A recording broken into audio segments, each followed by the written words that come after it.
Hello दोस्तों, मैं सद्दाम चौधरी आपका अपने चैनल में स्वागत करता हूं। आज हम बात करेंगे प्रधानमंत्री ग्रामीण आवास विकास योजना के बारे में। क्या है प्रधानमंत्री आवास योजना?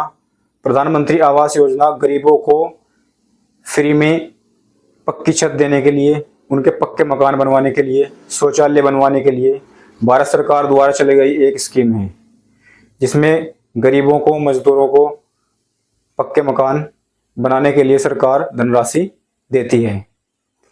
तो किस तरह से आप ऑनलाइन करेंगे ग्रामीण में? ग्रामीण का मतलब जो गांव में लोग रहते हैं, वो किस तरह से अपना फॉर्म ऑनलाइन या ऑफलाइन जमा करेंगे, कौन सा वो फॉर्म है, किस तरह से स्टेप बाय स्टेप उनको प्रोसेस करना है, उन सब की जानकारी मैं आपको दूंगा इस वीडियो में। सबसे पहले आपको ये इस तरह का फॉर्म डाउनलोड कर लेना है, जिसका लिंक मैं आपको डिस्क्रिप्शन में दे दूंगा, जहाँ से जाकर आप इस फॉर्म को डाउनलोड कर सकते हैं। ये 4 पन्नों का एक फॉर्म है, जिसको आप फिल करेंगे और ग्रामीण विकास अपना पक्का घर बनवाने के लिए आवेदन करेंगे, जिसके बाद आपका घर ग्राम प्रधान द्वारा, ग्राम सचिव द्वारा, भारत सरकार द्वारा बनवा दिया जाएगा। तो सबसे पहले आपको ऊपर देखने के लिए मिलेगा प्रधानमंत्री आवास योजना ग्रामीण का आवेदन। ग्रामीण का आवेदन का मतलब है कि ये जो फॉर्म है केवल जो गांव में लोग निवास करते हैं उनके लिए है। नीचे लिखा हुआ है आवेदक द्वारा सहायता राशि हेतु आवेदन पत्र। सबसे पहले परिवार की महिला मुखिया के नाम से आवास स्वीकृत किया जाए। इसमें जो परिवार की मुखिया है वो महिला को बनाया गया है।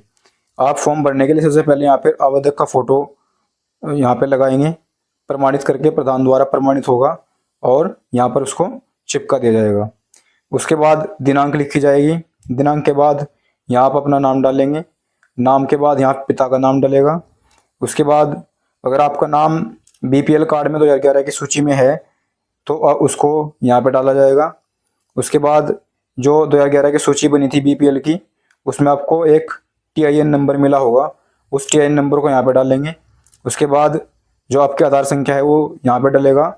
जॉब कार्ड नंबर यहाँ पे डलेगा। जॉब कार्ड क्या होता है? जॉब कार्ड होता है नरेगा कार्ड, जिसमें आप दिहाड़ी मजदूरी करते हैं। आपकी कम से कम 100 दिन की मजदूरी उसमें लगी होनी चाहिए। उस जॉब कार्ड नंबर को आप यहाँ पे फिल करेंगे, इसमें आपको वरीयता मिलेगी। उसके बाद आवेदक का 2011 के अनुसार वरीयता क्रमांक नंबर, जो आपका बीपीएल में 2011 की जनगणना में नाम था उसमें क्रमांक नंबर होता है, उसको आप यहाँ पे फिल करेंगे। उसके बाद आवेदक दिव्यांग तो नहीं है, विकलांग, अगर दिव्यांग है, विकलांग है तो उसका विकलांग प्रमाण पत्र। उसके बाद पूरा पता, अगर आप गांव में निवास करते हैं तो अपने गांव का नाम। उसके बाद ग्राम पंचायत, पोस्ट, पंचायत संख्या, जिला, मोबाइल नंबर। मोबाइल नंबर ध्यान दीजिए कि स्वयं का मोबाइल नंबर नहीं होने पर आप पड़ोसी रिश्तेदार का मोबाइल नंबर भी यहाँ पे दे सकते हैं। उसके बाद पट्टाधारक का नाम। पट्टाधारक के नाम से मतलब है जिसके नाम की जमीन है, जो वहाँ पे रह रहा है, उसका नाम। यदि निर्माण स्थल की जमीन का पट्टा आवेदक के नाम नहीं है तो विवाद रहित प्रस्तावित निर्माण स्थल की भूमि जो प्रधान द्वारा प्रमाणित होगी। अगर आपके नाम जमीन नहीं है तो आप प्रधान से लिखवा कर लाएंगे कि इस जमीन पर कोई झगड़ा या विवाद नहीं हुआ है और आप इस पर साइन कर दीजिए। उसके बाद भूमि का ब्यौरा, कितने बाई कितने की जमीन है आपकी, 100 गज है, 300 गज है, 500 गज है, 2 बिस्से हैं, 3 बिस्से हैं या फिर 1 बीघा है, जितनी भी है। प्रस्तावित जमीन, जो जमीन प्रस्तावित की गई है, चरागाह है, जोड़ है, राजकीय भूमि पर अतिक्रमण का स्थल तो नहीं है, ये भी यहाँ पे भरा जाएगा कि आपने कहीं बेवजह तो किसी सरकारी भूमि पर कब्जा नहीं किया है। उसके बाद सीबीएस आधारित बैंक खाता, जिसमें आपका आधार कार्ड लिंक हो, उस बैंक खाते का नंबर। उसके बाद शाखा, आईएफएससी कोड, ये आपको डालने हैं। उसके बाद नीचे कुछ ऑप्शन दिए गए, इन पे आपको टिक करना है। जैसे कि लिखा हुआ है मोटरसाइकिल से 2 पहिया, 3 पहिया, 4 पहिया वाहन या मछली नाव तो नहीं है। अगर आपके पास, या अगर आपने यहाँ हाँ लिख दिया तो आपको इसका लाभ नहीं मिलेगा। उसके बाद मैकेनाइज्ड 3 पहिया, 4 पहिया वाहन, कृषि उपकरण तो आपके पास नहीं है, खेती करने के लिए ट्रैक्टर या कुछ ऐसी चीज़ तो नहीं है, तो आप यहाँ नाम में करेंगे। उसके बाद किसान क्रेडिट कार्ड तो नहीं है, नाम में भरेंगे आप। परिवार का कोई सदस्य सरकारी कर्मचारी तो नहीं है। अगर आपके परिवार में कोई सरकारी कर्मचारी है तो आप इस योजना का लाभ नहीं ले सकते, आपका मकान नहीं बनेगा। परिवार के गैर कृषि उद्यमों का सरकार के साथ पंजीकृत उसके बाद परिवार के किसी सदस्य की आय अधिकतम 10,000 रुपये प्रति महीना तो नहीं है, आप इनकम टैक्स तो नहीं भरते, आप कोई टैक्स तो नहीं भरते, आपका कोई फ्रिज तो नहीं है आपके पास, स्वयं का कोई लैंडलाइन फ़ोन तो नहीं है, आपके पास कृषि करने के लिए भूमि अगर है तो आप इसके लिए पात्र नहीं है। 15वें नंबर पर लिखा है सरकार द्वारा नवीन आवास हेतु निर्धारित अनुदान सहायता राशि में से न्यूनतम 25 वर्ग मीटर क्षेत्र का नवीन पक्का आवास निर्माण अधिकतम 12 महीने की अवधि में पूरा कराने के लिए वचनबद्ध हूँ।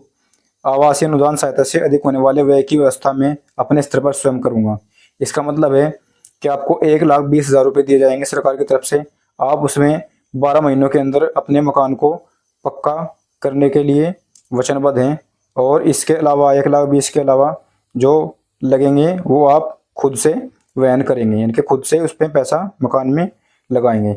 सरकार की तरफ से आपको 1,20,000 रुपये ही मकान के लिए दिए जाएंगे। उसके बाद आप अपने यहाँ पे साइन करेंगे, यहाँ पे तारीख और यहाँ पे साइन वगैरह करके वहाँ से रसीद ले लेंगे। ये आपके लिए आपके पास एक सबूत हो जाएगा कि आपने यहाँ पे फॉर्म जमा किया है। उसके बाद आपको नीचे कुछ नहीं भरना है, केवल कार्यालय हेतु है, और इसको भरकर आपको अपने प्रधान से प्रमाणित करवा के सचिव महोदय को के पास जमा करवा देना है।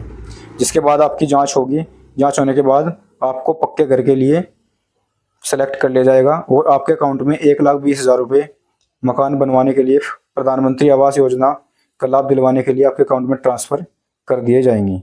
तो ऐसी और इन्फॉर्मेटिव वीडियो देखने के लिए हमारे चैनल को लाइक करें, सब्सक्राइब करें और कमेंट करें। Thank you.